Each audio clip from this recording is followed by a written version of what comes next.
குருவே சரணம். அனைவருக்கும் வணக்கம்.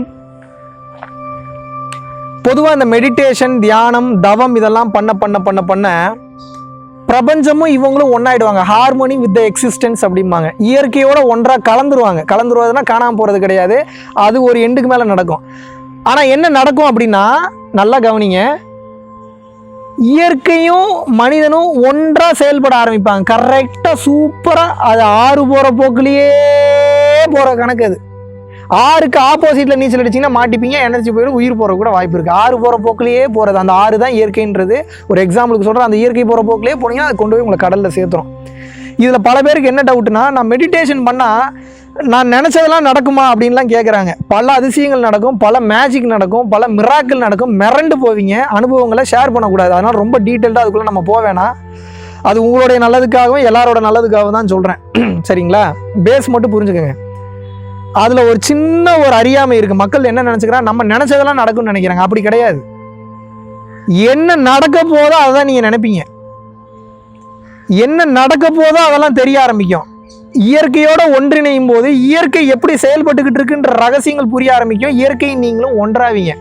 அப்போ மெடிடேஷன், தவம் இந்த மாதிரியான ப்ராசஸ் என்னன்னா, இயற்கையோட ஒன்றாக கலக்கும் ப்ராசஸ் தான். அப்போ நான்ற அகந்தை குறைய, நான்ற அகம்பாவம் குறைய, அந்த ஆணவம் ஈகோலாம் குறைய அந்த ஆன்ம சக்தி வெளிப்பட்டு அந்த பரம்பொருளோட கொஞ்சம் கொஞ்சமாக போய் அப்பப்போ போய் கனெக்ட் ஆகிட்டு வருவீங்க. ஒரு கட்டத்துக்கு மேலே அதுவும் நீங்களும் ஒன்றாயிடுவீங்க. சரிங்களா?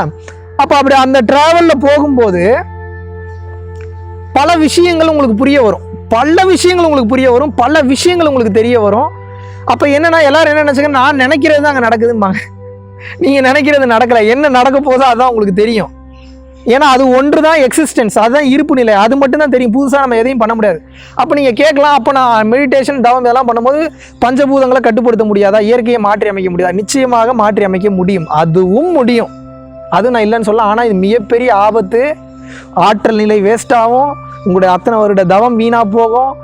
உயர்ந்த நிலைக்கு போக முடியாது. மிஞ்சி போனால் 4 பவர்ஸ் வந்துச்சுன்னா அதை வச்சு என்ன பண்ணுவீங்க? 4 பேருக்கு பில்டப்பாக காட்டுவீங்க. பார்த்தியா எனக்கு இந்த பவர்லாம் வந்துருச்சுன்னு சொல்லுவாங்க. காலில் விழுவாங்க. உங்களை கடவுள் மாதிரிலாம் பார்ப்பாங்க, வைப்பாங்க, என்ன வேணாலும் பண்ணுவாங்க. ஆனால் நான் என்ன கேட்குறேன், அதெல்லாம் பண்ணி என்ன பிரயோஜனம்? இந்த உலகம் சார்ந்த வாழ்க்கைக்காக அதெல்லாம் நம்ம பண்ணுறோம். உலகம் தாண்டின வாழ்க்கைக்கு, பிறவியில்லா பெருவாழ்வுக்காக அதை நம்ம பண்ணுறோம். அப்போ என்ன பண்ணோம்? சேமித்து வைத்த தவ ஆற்றலை வீண் செய்யாமல், அதை வேஸ்ட் பண்ணாமல் சேமித்து வைத்து சாயுச்ச நிலையான அந்த சமாதி நிலையை கடந்த நிலை, உயர்ந்த நிலை, அருட்பெருஞ்சோதி நிலை, அந்த நிலையை நம்ம போய் அடையணும். அதை விட்டுட்டு வேஸ்ட் பண்ணிடக்கூடாது ஆற்றலை. ஸோ மெடிடேஷனில், தவத்தில் இந்த நிலையெல்லாம் பண்ணலாம். ஆனால் அதெல்லாம் பண்ணாமல் இருக்கிறது அனைவருக்கும் நல்லது. இயற்கையை மாற்றி அமைக்கணும் முற்படுவது முட்டாள்தனம். அது தேவையில்லாத வேலை, நமக்கு அது வேண்டாம். ஆனால் இந்த நிலைக்கு போகும்போது அதை விட பெரிய அதிசயங்கள், பல விஷயங்கள்லாம் நடக்கும். அதை நீங்கள் என்ஜாய் பண்ணிக்கலாம், அது தப்பு கிடையாது. ஆனால் அதுலேயும் மூழ்கியும் இருந்து விடக்கூடாது. அதற்கும் அப்பால் போன்னு சொல்லி அதை தாண்டி அடுத்து என்னன்னு போயிட்டே இருக்கணும். நின்றக்கூடாது. அப்படி போக தான் உண்மை என்ன என்பது உங்களுக்கு புரிய வரும்.